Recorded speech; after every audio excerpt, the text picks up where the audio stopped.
सभी को नमस्कार। स्वामी ओम, जय शंकर, जय माता दी।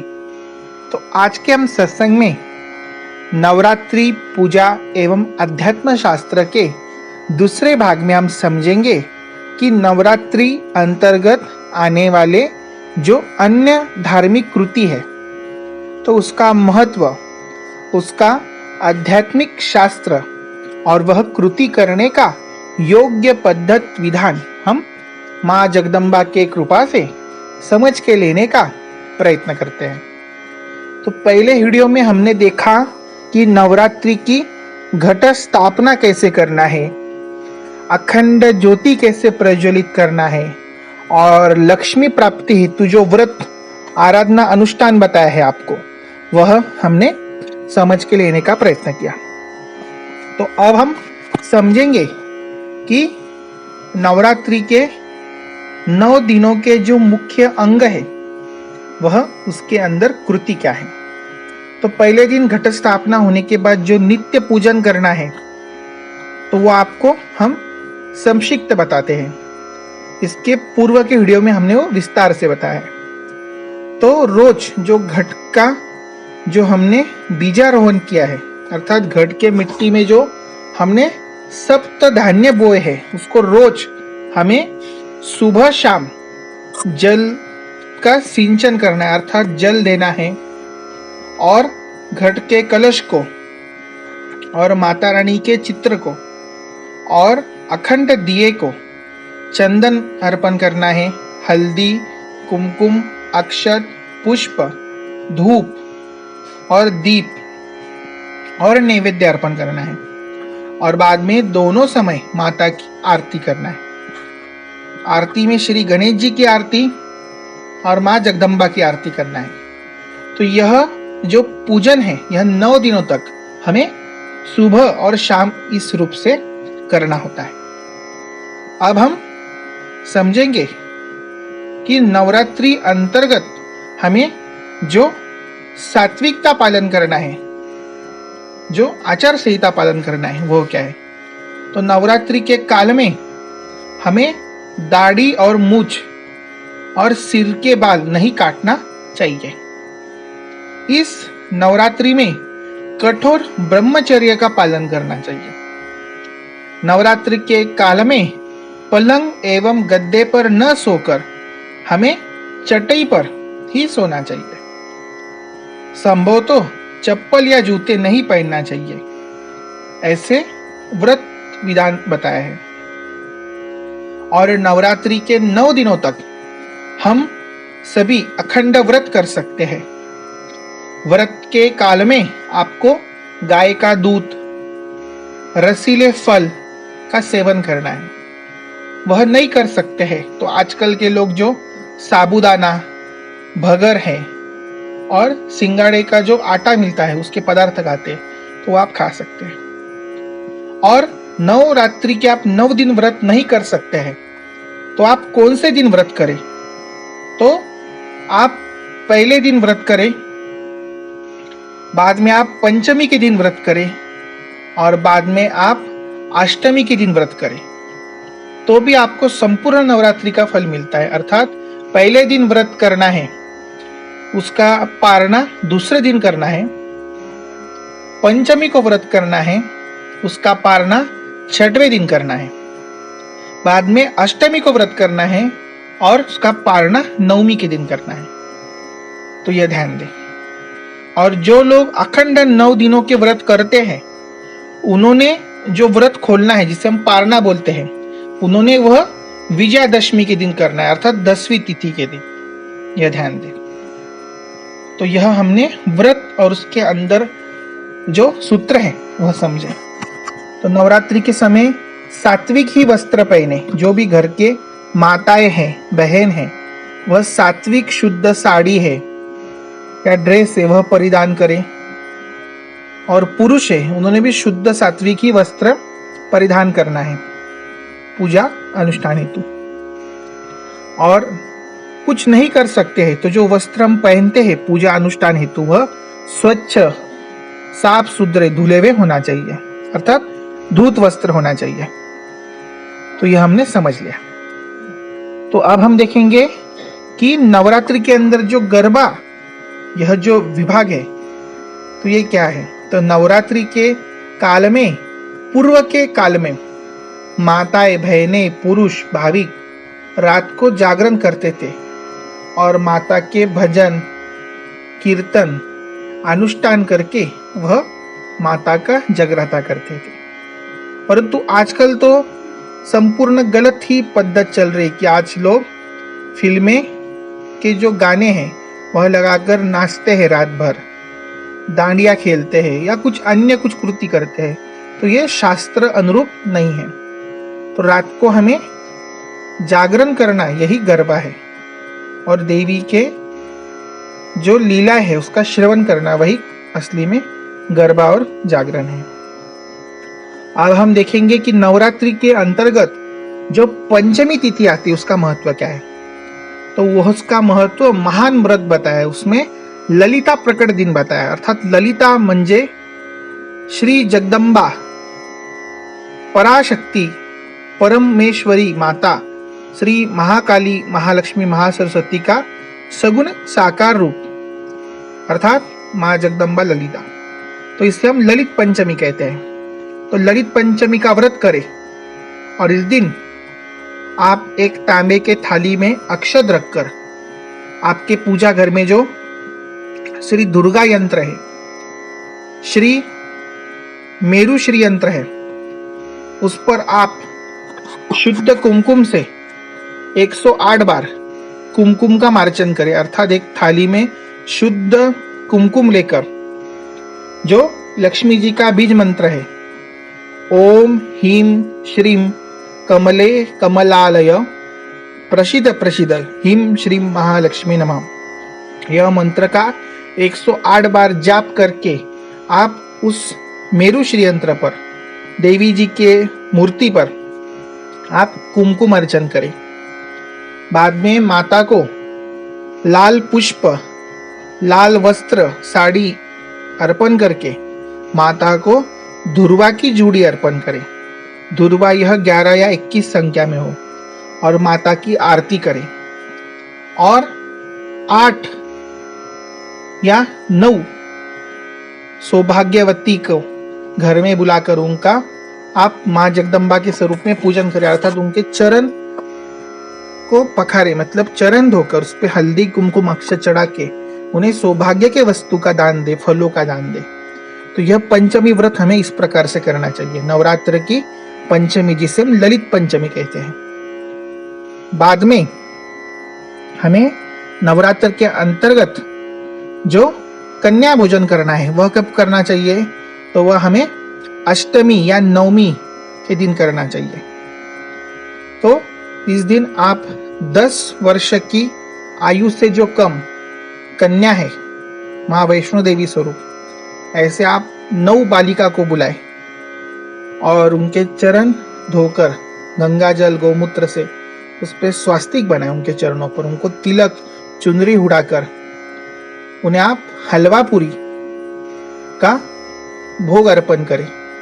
उनके चरणों का पूजन करके उन्हें दान, दक्षिणा, वस्त्र, अपने आर्थिक क्षमता अनुसार कुछ भेंट वस्तु दान देके उनका पूजन करें, उनको नमस्कार करें और उनका आशीर्वाद प्रदान करें। और उसी के साथ उसी दिन, मतलब जब हम कन्या पूजन करते तो हमें 2 बालक भी लगते हैं, एक भैरवनाथ और एक हनुमान जी। तो 10 वर्ष के अंदर ही जो बालक है, ऐसे 2 बालकों का भी हम पूजन इसी क्रम से करें। उनको भी तिलक, चरण पूजन करके दान, दक्षिणा, वस्त्र देकर उन्हें भी हलवा पूरी का भोग आप अर्पण करें और उनका आशीर्वाद आप प्राप्त करें। तो यह कन्या पूजन हमें करना चाहिए।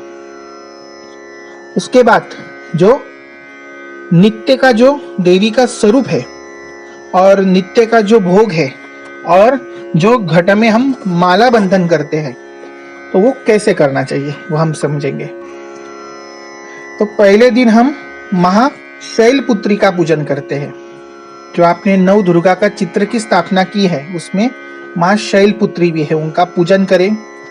और इस दिन माँ को आप दोनों समय गाय के घी से बनी खीर का भोग अर्पण करें और फल में सेब अर्पण करें।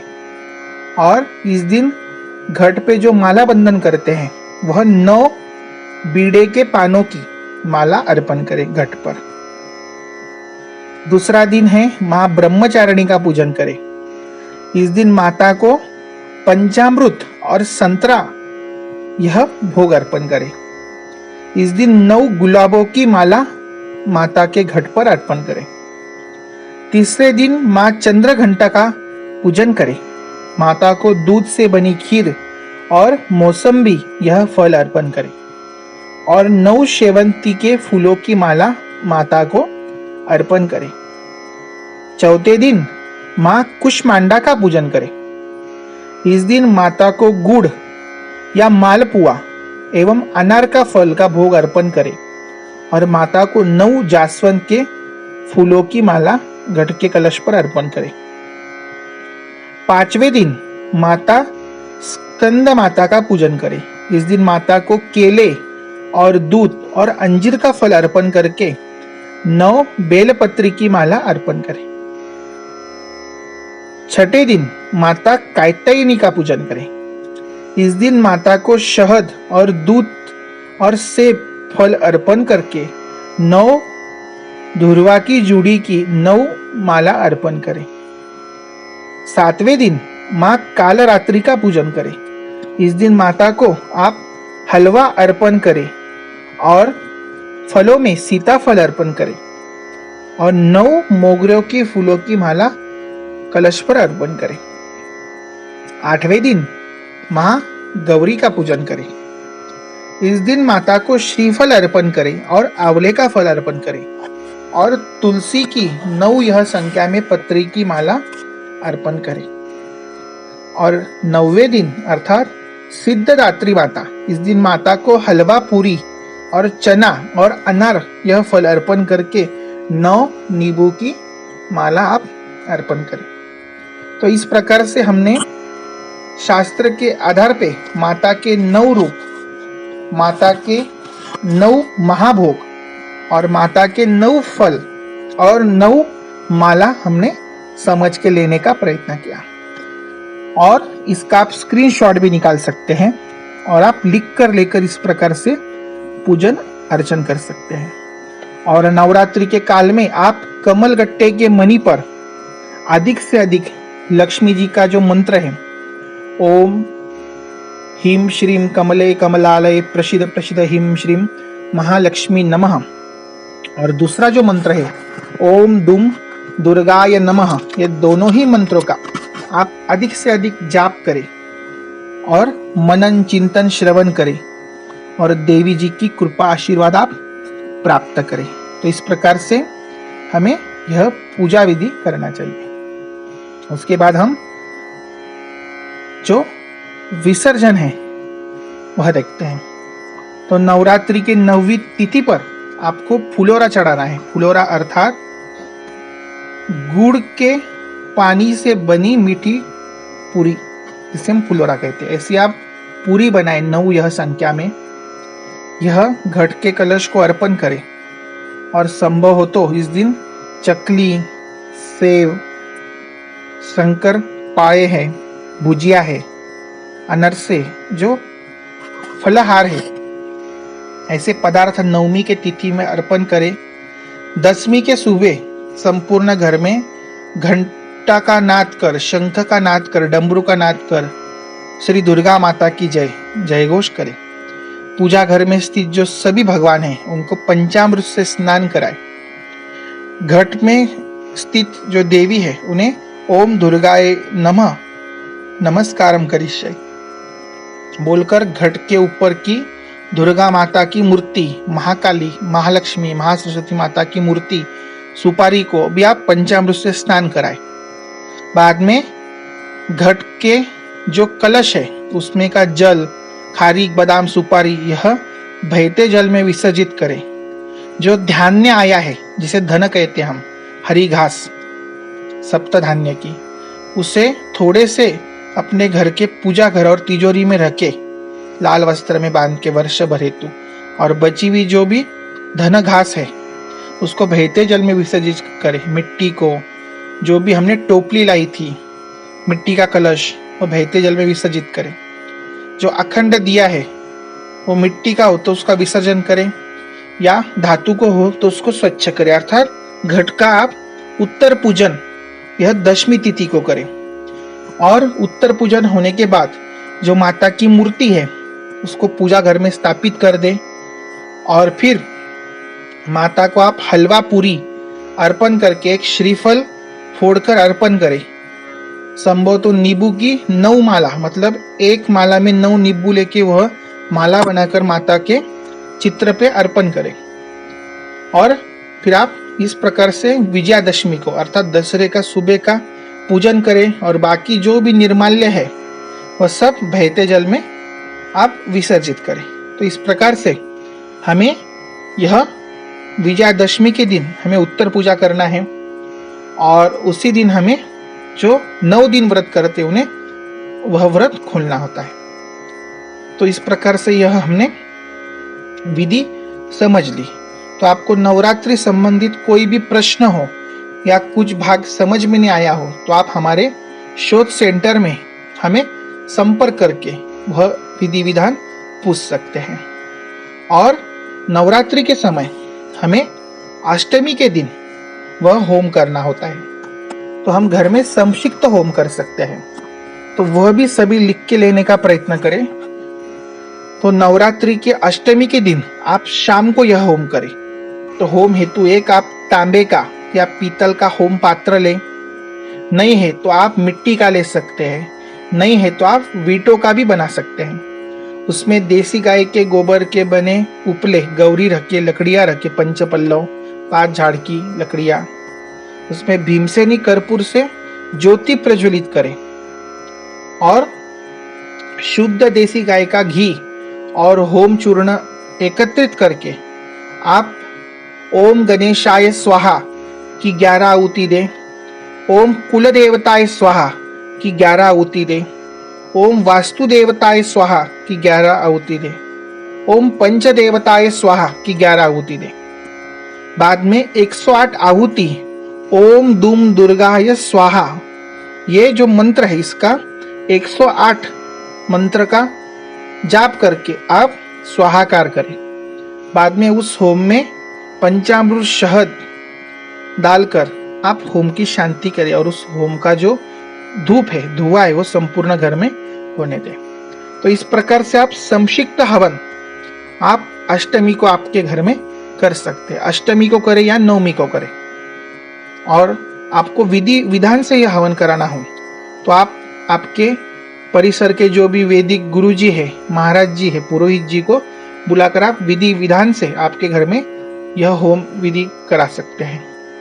तो इस प्रकार से आप नवरात्रि पूजन करके माँ जगदम्बा का कृपा आशीर्वाद प्राप्त करें, यही उनके चरणों में हम प्रार्थना करते हैं। जय माता जी, जय अनघा दत्तात्रेय। सभी को विजयादशमी यह महापर्व की और नवरात्र की हार्दिक शुभकामनाएं। नमस्कार।